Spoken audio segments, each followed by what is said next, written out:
السلام علیکم ورحمۃ اللہ وبرکاتہ۔ ناظرین اکرام، آج ہم جس موضوع پر بات کرنے والے ہیں اس کا عنوان ہے پیر کی حقیقت۔ لیکن اس سے پہلے اگر آپ ہمارے چینل پہ نئے ہیں تو ہمارے چینل کو سبسکرائب کیجئے، لائک کیجئے، شیئر کیجئے تاکہ ہمارا آنے والا ہر ویڈیو آپ تک جلد از جلد بآسانی پہنچ سکے۔ عزیزان محترم، اللہ تبارک و تعالی قرآن مجید میں ارشاد فرماتا ہے، یا ایھا الذین آمنوا اتقوا اللہ وابتغوا الیہ الوسیلہ، یعنی اے ایمان والوں تقوی اختیار کرو اور اللہ کی طرف وسیلہ تلاش کرو۔ عزیزان محترم، یہ نقطہ قابل غور ہے کہ اللہ تبارک و تعالی فرما رہا ہے کہ اے ایمان والو تقوی اختیار کرو اور اللہ کی طرف وسیلہ تلاش کرو۔ اللہ کی طرف تو کیا اللہ کسی ایک طرف محدود ہے؟ کیونکہ اللہ تبارک و تعالی خود فرماتا ہے کہ تم جدھر نظریں اٹھاؤ ادھر میں موجود ہوں۔ تو اس آیت کریمہ میں اللہ تبارک و تعالی کی کیا حکمت ہے؟ اس آیت مبارک میں دو باتوں کا حکم ہوا ہے۔ اول تقوی اختیار کرنا، دوم اللہ کی پہچان کے لیے وسیلہ تلاش کرنا۔ تقوی کے لغوی معنی تو پرہیزگاری اور پارسائی کے ہیں، لیکن اصطلاحی معنوں میں قلب کا اللہ کے قریب ہونے کا نام تقوی ہے۔ اور جس انسان کا دل جتنا زیادہ قرب الہی میں ہوگا وہ اتنا ہی زیادہ متقی یا صاحب تقوی ہوگا۔ یہ انسان کی باطنی کیفیت ہے اور تقوی کی انتہا دیدار الہی ہے۔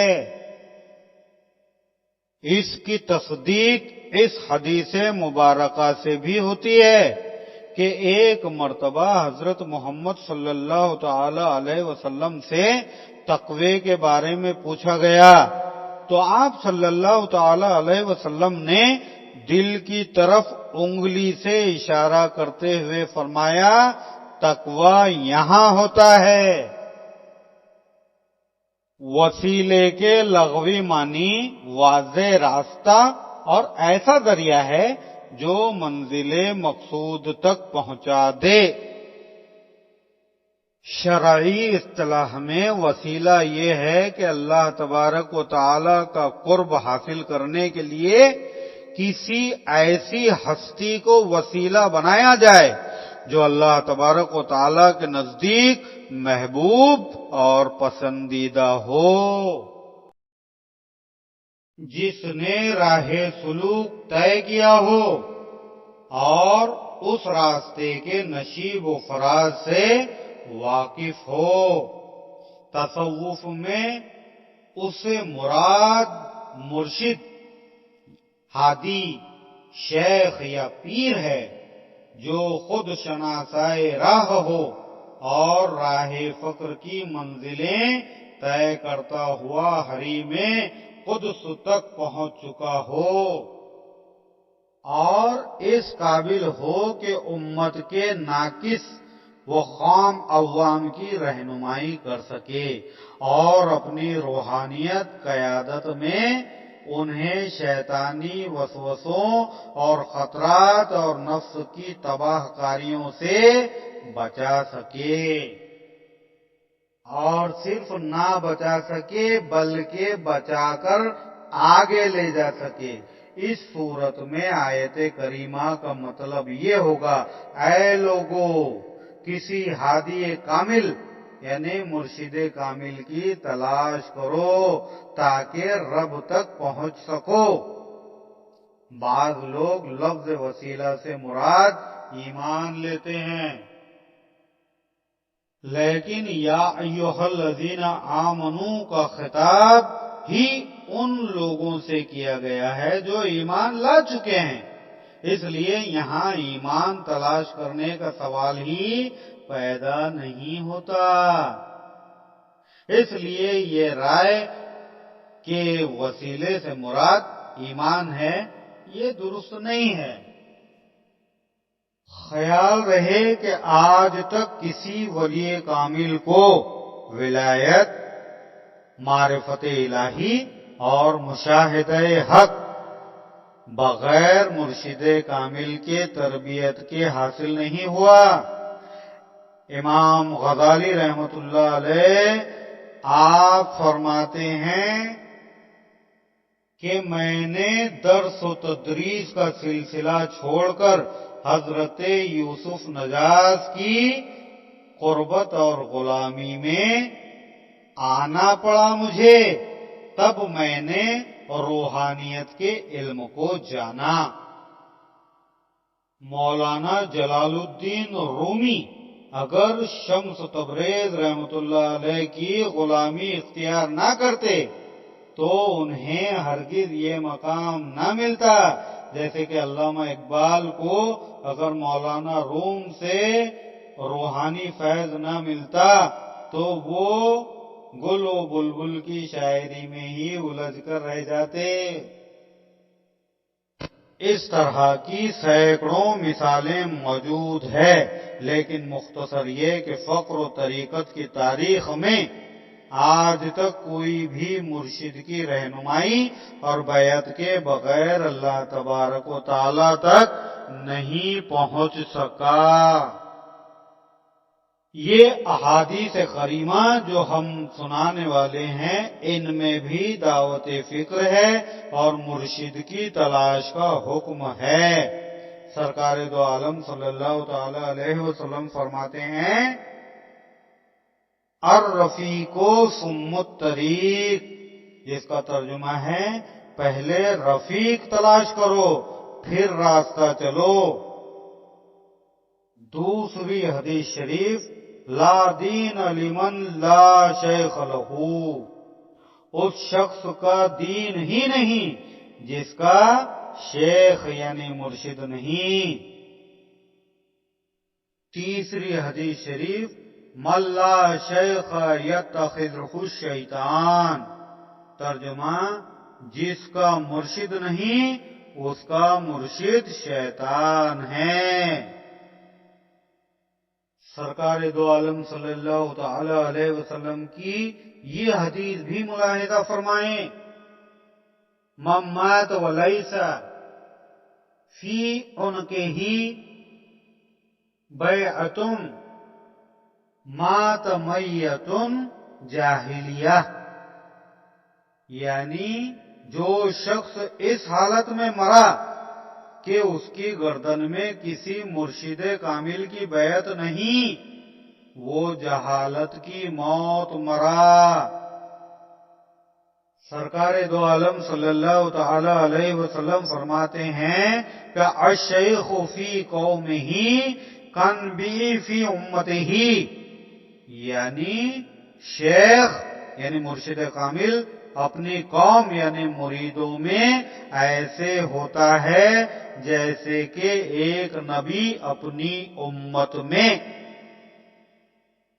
عزیزان محترم، اگر اللہ تبارک و تعالی کی پہچان ہو سکتی ہے تو نبی کریم صلی اللہ تعالی علیہ وسلم کی شان مقدس میں، اور اگر نبی کریم صلی اللہ تعالی علیہ وسلم کی شان مقدس سمجھ میں آ سکتی ہے تو شکل پیر میں، کیونکہ نبی کریم صلی اللہ تعالی علیہ وسلم کا راز حیات النبی سمجھ لینا کوئی ایرے غیرے کا کام نہیں ہے۔ حیات النبی کی دعوے داری کرنا اور ہے، اور عملی طور پر حیات النبی کو حاضر و ناظر جاننا اور، جیسے کہ سورہ فتح میں اللہ تبارک و تعالی فرماتا ہے کہ ان الذین یبایعونک انما یبایعون اللہ ید اللہ فوق ایدیہم، یعنی جو لوگ آپ کے ہاتھ پر بیعت کرتے ہیں وہ اصل میں اللہ کے ہاتھ پر بیعت کرتے ہیں، اور ان لوگوں کے ہاتھوں پر اللہ کا ہاتھ ہے۔ حاصل کلام یہ ہے کہ مرشد کامل کا مجسمہ پردہ غیب ہے، جس پردہ غیب میں اللہ تبارک و تعالی کی تجلیات پوشیدہ ہیں۔ مرشد کامل کے وجود میں اللہ کا جود پوشیدہ ہے۔ اسی موضوع پر سرفراز سلطانی رحمت اللہ علیہ نے فرمایا کہ پڑھا کے شجرا کہا ایک فقیر کامل نے، ادب سے نام لے پگلے خدا کا نام ہے پیر۔ مرید صادق کو چاہیے کہ پیر و مرشد کے معاملے میں صرف عقیدت تک محروم نہ رہیں، بلکہ پیر کی حقیقت تک پہنچنے کی کوشش کریں، پیر کی حقیقت جاننے میں اپنی فکر کو پرواز کرائیں۔ مرشد کامل جب رخ خاکی سے چلمنے خاک اٹھاتے ہیں تو طالب دیدار نور کی تجلیات دیکھنے لگتے ہیں۔ پیر کی حقیقت نبی کریم صلی اللہ تعالی علیہ وسلم کی حقیقت ہے، اور نبی کریم صلی اللہ تعالی علیہ وسلم کی حقیقت اللہ تبارک و تعالی کی حقیقت ہے۔